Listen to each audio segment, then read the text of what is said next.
నమస్తే, నేను నాగశ్రీ డైరీస్కి స్వాగతం. అందరికీ సంక్రాంతి శుభాకాంక్షలు. మా సంక్రాంతి అండి, మా కోడలు పెట్టిన ముగ్గు. సంక్రాంతి అనగానే అందరూ చాలా ఆనందంగా జరుపుకుంటారంటే మనకు సంక్రాంతి అంటే ముగ్గులే గుర్తుకొస్తాయి. మొత్తానికి మేము ఇక్కడ అమెరికాలో కూడా చక్కగా రంగురంగుల ముగ్గులు పెట్టేశాం. మా సంక్రాంతి సంబరాలు కూడా నేను ఒక చిన్న వీడియో అంటే పర్సనల్ వ్లాగ్ లాగా మీకు ఇవ్వాలనుకుంటున్నాను. సంక్రాంతికి ఏమేం చేసాం, అలాగే టెంపుల్కి కూడా వెళ్ళాం, ఆ విశేషాలన్నీ కూడా నేను ఈ వీడియోలో అందిస్తాను. మీరు వీడియోని స్కిప్ చేయకుండా చివరి వరకు చూసేయండి. మరొకసారి మన సబ్స్క్రైబర్లు, మన వ్యూవర్స్ అందరికీ కూడా సంక్రాంతి శుభాకాంక్షలు.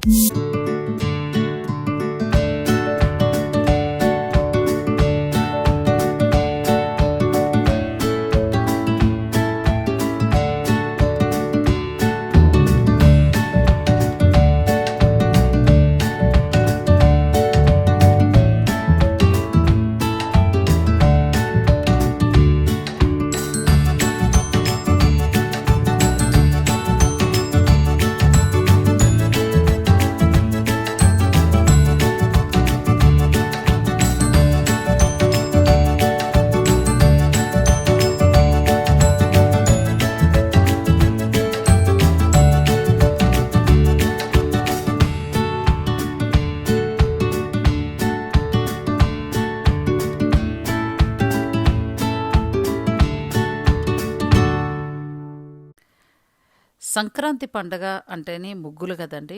ముగ్గులు కార్యక్రమం, ఆ తర్వాత భోజనాలు, పిండి వంటలు ఇవన్నీ అయిన తర్వాత మేము దగ్గరలో ఉన్న షిరిడీ సాయి ఆలయానికి వెళ్ళాము.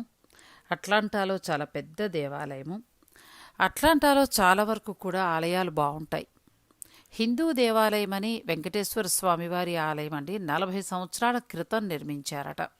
అయితే లోపల షూట్ చేయనివ్వలేదు అనుకోండి, నేను ఇంకా ఆలయ విశేషాలు మీకు అందించలేకపోయాను. ఈ షిరిడీ సాయినాథుడి ఆలయం కూడా చాలా బాగుంది. ప్రాంగణం అంతా కూడా చాలా సువిశాలంగా ఉండి అంటే ఎన్ని కార్లైనా పార్క్ చేయొచ్చు. గోపురం చుట్టుపక్కల పరిసరాలు చూసినప్పుడు నాకు షిరిడీలో ఉన్నట్టుగానే అనిపించిందండి. రండి, మీకు కూడా ఈ ఆలయం చూపిస్తాను. ఇదేనండి ఆలయము. ఇది జేమ్స్ బర్గెస్ రోడ్, సువానీ అనే ప్రాంతంలో ఉంది. అట్లాంటాలో 2 షిరిడీ సాయినాథుని ఆలయాలు ఉన్నాయి, కానీ ఈ ఆలయం అయితే మాత్రం 700 జేమ్స్ బర్గెస్ రోడ్, సువానీ అనే ప్రాంతంలో ఉంది. చాలా పెద్ద ఆలయం అండి. స్పెషల్ కార్యక్రమాలు ఇవన్నీ కూడా చాలా జరుగుతాయి ఇక్కడ. నాకైతే బాగా నచ్చింది. కానీ చలి ఎక్కువగా ఉందండి, -డిగ్రీలే ఉంది. మేము వెళ్ళింది ఏంటంటే మిట్ట మధ్యాహ్నం 2:30 ఆ టైంకి వెళ్ళాం. ఆ టైంలోనే చలి చంపేస్తోంది. ఇక్కడ ఆలయాల విషయానికి వస్తే చెప్పాను కదండి, చాలా బాగుంటాయి. ప్రసాదాలు ఇవన్నీ కూడా చాలా స్పెషల్గా ఉంటాయి. ఈ ఒక్క ఆలయం అనే కాదు, హిందూ టెంపుల్, ఆ తర్వాత అంతకుముందు నేను చూపించిన హనుమాన్ టెంపుల్, ఇవన్నీ కూడా దర్శనం, పూజ, ఆ తర్వాత ప్రసాదం వివరాలు ఇవన్నీ కూడా చాలా బాగుంటాయి. ఒక్కసారి మన ఆలయానికి వెళ్తే చాలు, ఆ స్వామి ఉన్నప్పుడు మన వెంకటేశ్వర ఆలయానికి వెళ్తే తిరుపతి వెళ్ళిన ఫీలింగ్ కలుగుతుంది. ఇప్పుడు షిరిడీ సాయినాథుని ఆలయానికి వచ్చాం కదా, షిరిడీలో ఉన్నట్టుగానే అనిపిస్తుందండి. కార్యక్రమాలన్నీ కూడా అంటే ఆ హారతి కావచ్చు, పూజా కార్యక్రమాలు ఇవన్నీ కూడా షిరిడీలో చేసినట్టుగానే చేస్తారు. ఈ ఆలయానికి సంబంధించి చాలా విశేషాలున్నాయి, అవన్నీ తెలుసుకుందాం.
ఈ ఆలయానికి సంబంధించి ప్రత్యేక కార్యక్రమాలు వంటివి కూడా జరుగుతాయండి.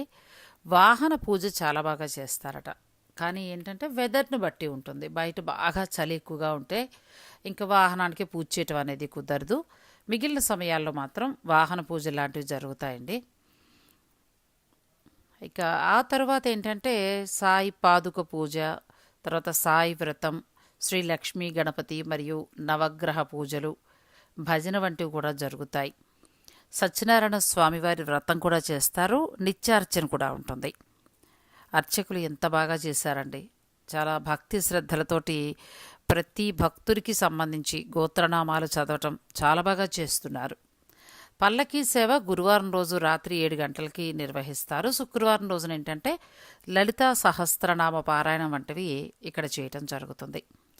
ఇక ప్రతిరోజు కూడా అర్చన అనేది ఉంటుంది. అభిషేకం అనేది ఏంటంటే ముందు రోజు ఒకవేళ చేయించుకోవాలంటే ముందు రోజు మనం ఆలయం వారికి ఫోన్ చేసి చెప్తే మనకి ఆ ఏర్పాట్లు అనేవి చేస్తారు. ఇక హారతి విషయం మీకు తెలుసు కదా. కాకడ హారతి ఉదయం హారతి ఉంటుంది 6 గంటలకు, మధ్యాహ్నం హారతి వచ్చి 12 గంటలకు ఉంటుంది మధ్యాహ్నం. ధూపు హారతి సాయంత్రం హారతి ఉంటుంది కదా, సాయంత్రం 6 గంటలకి. షేజ్ హారతి అంటే రాత్రి హారతి. జార్జియాలోని సువానీలో చాలా బాగుంటుందండి ఈ ఆలయము. అట్లాంటా నుంచి అలా అన్ని ప్రాంతాల నుంచి కూడా రావడం అనేది జరుగుతుంది. వారు ఏంటంటే ఇంకా ఎక్కువసేపు దూరం నుంచి వస్తారు కదా, స్వామి పూజకి సంబంధించి హారతికి ఉండేవాళ్ళు ఉంటారు, అభిషేకం లాంటివి చేయించుకునేవారు ఉంటారు. అటువంటి వారు ఏంటంటే ఇక్కడే ప్రసాదం అన్నీ దొరుకుతాయి. ప్రసాదం కూడా పులిహోర, పొంగల్ ఇలా అన్నీ దొరుకుతాయి. ఇక్కడే ప్రసాదం తిని వెడతారు. అంటే ఒక రోజు పడుతుంది. దగ్గరున్న వారికంటే పొద్దున్న ఊరికే వచ్చి ఒక గంటలో వెళ్ళిపోవచ్చు. కానీ దూరం నుంచి వచ్చేవారికి ఏంటంటే ఒక హాఫ్ డే అవుతుంది అన్ని కార్యక్రమాలు, పూజా కార్యక్రమాలు చేసుకుని వెళ్ళాలి అంటే. అటువంటప్పుడు ఇక్కడే ప్రసాదం ఉంటుందండి. కింది అంతస్తులు అంటే మనకి గ్రౌండ్ ఫ్లోర్లో చాలా పెద్ద క్యాంటీన్ ఉంటుంది. ఇప్పుడు ఇది మొదటి అంతస్తులో ఉంది ఆలయం. బాబాగారిని చూస్తే నాకు షిరిడియే గుర్తుకొచ్చిందండి. చాలా బాగున్నారు. ప్రశాంత వదనంతో చిరునవ్వు నవ్వుతూ పండగ రోజున చాలా హాయిగా అనిపించింది. అందులోనూ పుట్టినరోజు కూడా మా ఇద్దరిది కూడా. నా పుట్టినరోజు భోగి రోజు వస్తుంది, సంక్రాంతికి మా వారిది వస్తుంది. ఇద్దరం కలిసి ఇక దర్శనం చేసుకోవడం జరిగింది.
పై అంతస్తులో బాబాగారి ఆలయం ఉందండి. సువిశాలంగా పెద్ద హాలు అది ఉండి చాలా బాగుంది. వేప చెట్టు మనకి ముందుగానే కనిపిస్తుంది. వేప చెట్టు చూడగానే నాకు షిరిడి గుర్తుకొచ్చేసిందండి. చాలా జాగ్రత్తగా పెంచుతున్నారు. బయట వాతావరణంలో అంటే ఇలా లోపల కాకుండా బయట పెట్టి పెంచాలంటే ఇప్పుడు విపరీతమైన చలి కదా, చెట్లు ఆకులన్నీ రాలిపోతాయి.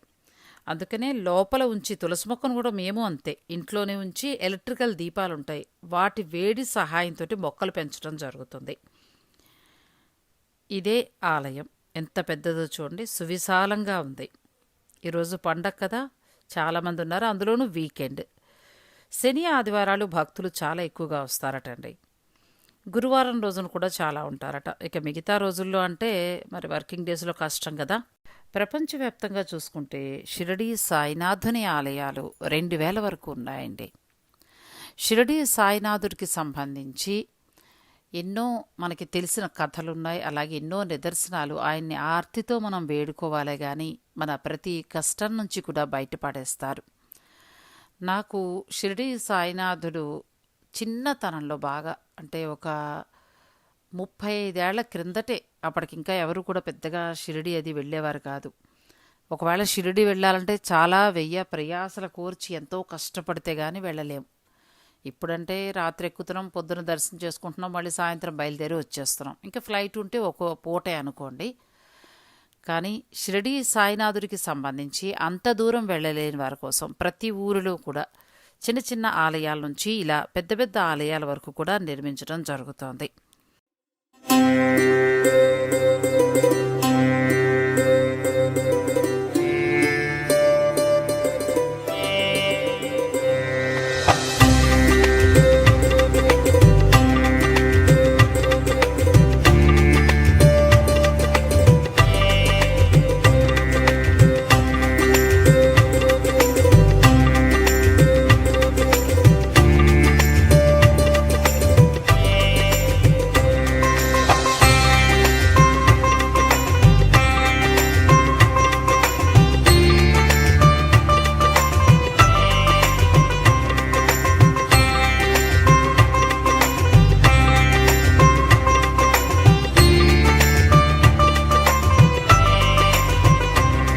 పై ఫ్లోర్కి వచ్చేటప్పటికి బాబా ఆలయం చూపించాను కదండి. ఇప్పుడు ఇదంతా కూడా కింది వైపున. ఇక్కడ హోమం వంటి కార్యక్రమాలు ఇవన్నీ కూడా జరుగుతాయి. క్యాంటీన్ కూడా చాలా పెద్దది. ధ్యాన మందిరం, మనం ధ్యానం చేసుకోవడానికి, బాబా పారాయణం చేసుకోవడానికి కూడా పెద్ద పెద్ద హాల్స్ ఉన్నాయి. చాలా బాగుంది. షిరిడి ప్రాంగణంలో తిరుగుతున్నట్టుగా అనిపించిందండి. సువిశాల ప్రాంగణంలో ప్రశాంతమైన వాతావరణం చాలా బాగుంది. పండుగ రోజున ఆలయ సందర్శనం చేయటం, ఇష్ట దైవాన్ని దర్శించుకోవటం మనసుకు చాలా సంతోషాన్ని ఇచ్చింది. ఈ పండుగ మీ అందరికీ కూడా మంచి కలుగు చేయాలని, బాబా ఆశీస్సులు మీ అందరికీ ఉండాలని మనస్ఫూర్తిగా కోరుకుంటున్నాను. ఇదండి మా పండగ విశేషాలు. ముగ్గుల దగ్గర నుంచి మొదలుపెట్టి గుడి వరకు మొత్తం షూట్ చేసి మీకు అందించాను. ఇటువంటి మంచి మంచి వీడియోలు మళ్ళీ నేను అందిస్తూ ఉంటాను. మీరు ఆదరించాలని మనస్ఫూర్తిగా కోరుకుంటున్నాను. ఈ వీడియో కనుక మీకు నచ్చితే లైక్ చేసి షేర్ చేయండి. ఛానల్ని కూడా సబ్స్క్రైబ్ చేసుకోండి ప్లీజ్ అండి. పక్కనే ఉన్న బెల్ సింబల్ని కూడా క్లిక్ చేయండి.